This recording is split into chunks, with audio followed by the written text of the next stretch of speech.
अच्छा, अब हम स्टार्ट करें अपना चैप्टर नंबर 47 माइकोसिस का। ठीक है, उसमें सबसे पहले टेबल UHS के पास पेपर में आई हुई है एज अ कंपैरिजन के फंजाई और बैक्टीरिया में कंपैरिजन करें। अच्छा, सबसे पहले तो हम जो मेरे MLT के स्टूडेंट है या MBBS के कर लो, नर्सिस के, उनको मैं कहती हूँ कि जो हम मेडिकल माइक्रोबायोलॉजी पढ़ रहे हैं उसकी हम पहले क्लासिफिकेशन पे जाते हैं और फिर देखते हैं। सबसे पहले हमने क्या पढ़ा, बैक्टीरिया पढ़ा, जिसको हमने पढ़ा था वो प्रोकैरियोट्स हैं। दूसरा हमने पढ़ा पैरासाइटोलॉजी, पैरासाइट्स पढ़े। फिर हम अब तीसरे पर आए माइकोलॉजी पढ़ी, जिसमें हमने क्या पढ़े हैं, फंजाई पढ़ रहे हैं। फंजाई लिखती हूँ यहाँ पर मैं, फंजाई पढ़ रहे हैं। उसके बाद हम वायरोलॉजी पे जाएंगे जिसमें हम वायरस पढ़ेंगे।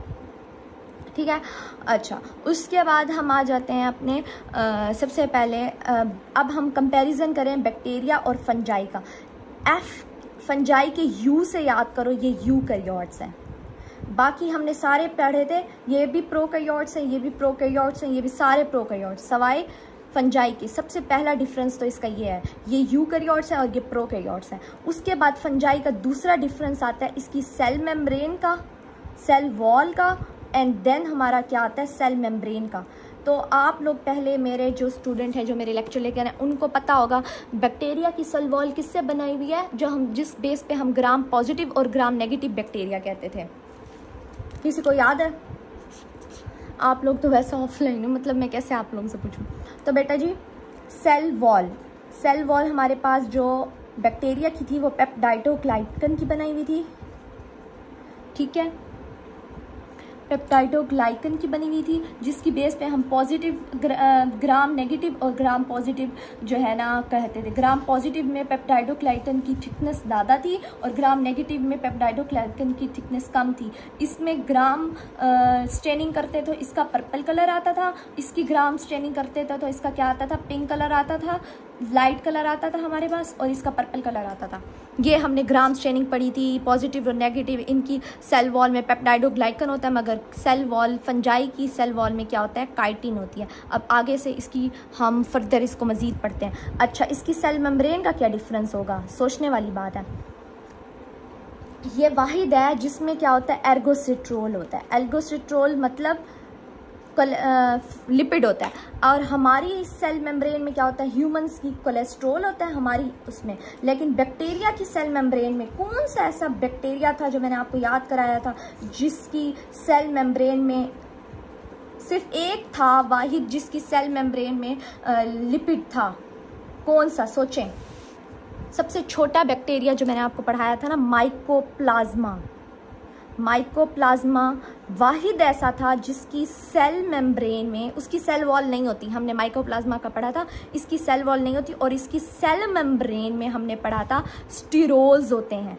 तो इसका मतलब जब भी हम कंपैरिजन करेंगे, बैक्टीरिया और फंजाई का कंपैरिजन करेंगे, तो हम सबसे पहले करेंगे यू से याद करेंगे यूकैरियोट, फिर हम सेल वॉल पे आएंगे, सेल मेम्ब्रेन पे आएंगे। सेल वॉल का हमें याद है बैक्टीरिया की पेप्टाइडोग्लाइकन की बनी हुई होती है, और जो हमारी फंजाई की होती है वो काइटिन की बनी हुई होती है। काइटिन क्या होता है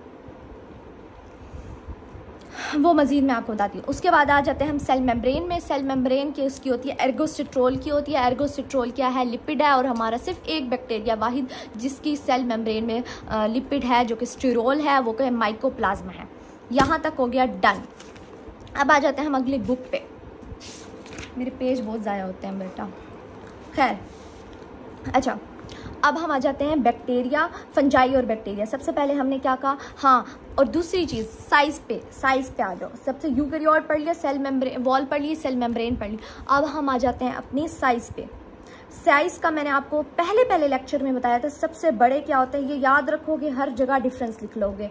पैरासाइट का डिफरेंस बैक्टीरिया के साथ आ जाए, या बैक्टीरिया का फंजाई के साथ या वायरस के साथ, जिसके साथ भी आ जाए, तो आपको याद होगा सबसे बड़े क्या होते हैं, पैरासाइट्स होते हैं, फिर क्या होते हैं, फंजाई होते हैं, फंजाइट्स के आगे बैक्टीरिया होते हैं, और सबसे छोटे कौन से होते हैं, वायरस होते हैं।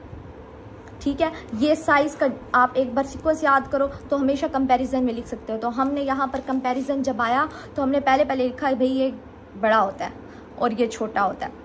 फंजाई का 4 माइक्रोमीटर है, उसका 1 माइक्रोमीटर है। उसके बाद ये यूकैरियोट है, ये प्रोकैरियोट है। साइटोप्लाज्म में माइटोकॉन्ड्रिया भी है, एंडोप्लाज्मिक रेटिकुलम भी है, लेकिन वायरस में माइटोकॉन्ड्रिया भी नहीं है, राइबोसोम भी नहीं है। जब राइबोसोम नहीं है तो वो प्रोटीन अपनी नहीं बना सकते, जब प्रोटीन नहीं बना सकते तो इसलिए वो ऑब्लिगेट पैरासाइट होते हैं, वो होस्ट पे डिपेंड करते हैं, ठीक है। उसके बाद सेल मेम्ब्रेन है, सेल वॉल है। सेल मेम्ब्रेन में स्टीरोल्स होते हैं, इनमें स्टीरोल्स नहीं होते सवाए माइकोप्लाज्मा के।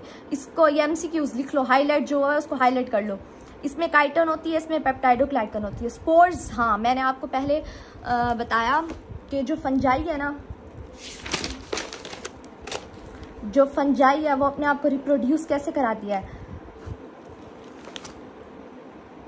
एक ऐसी क्वालिटी, एक तो फंजाई की मैंने आपको पहले क्वालिटीज़ ना, मैं इस चैप्टर का लुब्बे लुबाब पढ़ा रही हूँ आपको, ठीक है। यू से हमने क्या याद किया, यूकैरियोट्स है, ठीक है। फिर हमने इसकी सेल मेम्ब्रेन की बात की, सेल वॉल की बात की, काइटिन की बनी हुई है। फिर हमने सेल मेम्ब्रेन की बात की। फिर हम अब बात कर रहे हैं इसके के स्पोर्स की, ये प्रोड्यूस कैसे होता है हम। और इसकी और सबसे मज़े की चीज़ ये है, वाहिद ये मैं तो कहती हूँ पहले जब मुझे स्टार्ट करना चाहिए, मुझे ये बात करनी चाहिए थी, ताकि आप ये बात कभी मत भूलो। और जहाँ पर माइकोलॉजी का चैप्टर है 47, वहाँ बड़ा बड़ा डाइमॉर्फिक लिख लो। डाइमॉर्फिक का क्या मतलब है वो मैं आपको बताती हूँ। फंजाई वाहिद माइक्रो ऑर्गेनिजम्स हैं जो डाइमॉर्फिक होते हैं। डाई का मतलब 2, मॉर्फिक का मतलब 2 शक्लें होती हैं। मतलब क्या है, अगर फंजाई इंसानों के अंदर प्रेजेंट होगी, यीस्ट कहलाएगी। अगर वो इन्वायरमेंट में यहाँ कमरे में कहीं अड़ी पड़ी है तो उसको मोल्ड कहेंगे, ठीक है। यीस्ट क्या होती है, जो कि 37 डिग्री टेम्परेचर पे होती है। On the basis of temperature ये अपनी शक्लें चेंज करती है। हमारी बॉडी में 37 डिग्री होता है और ये यीस्ट कहलाएगी। और जो एम्बियंस होता है, एम्बियंस, ये वर्ड याद रखो, एम्बियंस का मतलब इन्वायरमेंट होता है। और जो हम जैसे निकम्मे लोग जो आज तक कहीं नहीं गए, वो लाहौर अगर नहीं गए, लाहौर के बंदों को पता होगा, जब भी वो किसी होटल या कहीं भी जाते हैं तो वो पहले पूछते हैं यहाँ का एम्बियंस कैसा है। जैसे हमारी एक्ट्रेसेस हो गई, वो तो वो कहते हैं इन्वायरमेंट कैसा है, तो इन्वायरमेंट से याद करना भाई कि उसका 25 डिग्री सेंटीग्रेड टेम्परेचर होगा तो वो मोल्ड होगी, ठीक है। और इसी से कौन सी, अब ना यहीं से MCQs आते हैं। मैंने जो आपको पहला लेक्चर दिया है ना इनकी क्लासिफिकेशन का, फंजाई की क्लासिफिकेशन कौन कौन सी है, cutaneous, subcutaneous, systemic and then opportunistic. तो उसमें MCQs आते हैं कौन सी डाइमॉर्फिक है, कौन सी यीस्ट फॉर्म में है, कौन सी मोल्ड फॉर्म में है। और यही MCQs आते हैं और बच्चे इसी में फंसते हैं। ये मैं आपको याद कराऊंगी, ये मेरा काम है याद कराना। कौन सी फंजाई यीस्ट फॉर्म में होती है, कौन सी फंजाई मोल्ड फॉर्म में होती है, कौन सी फंजाई ऐसी होती है जो डाइमॉर्फिक फॉर्म में होती है। तो सबसे पहले तो मैंने आपको ये बता दिया, ठीक है। उसके बाद हम आ जाते हैं फंजाई के जो डिफरेंस हम कर रहे थे।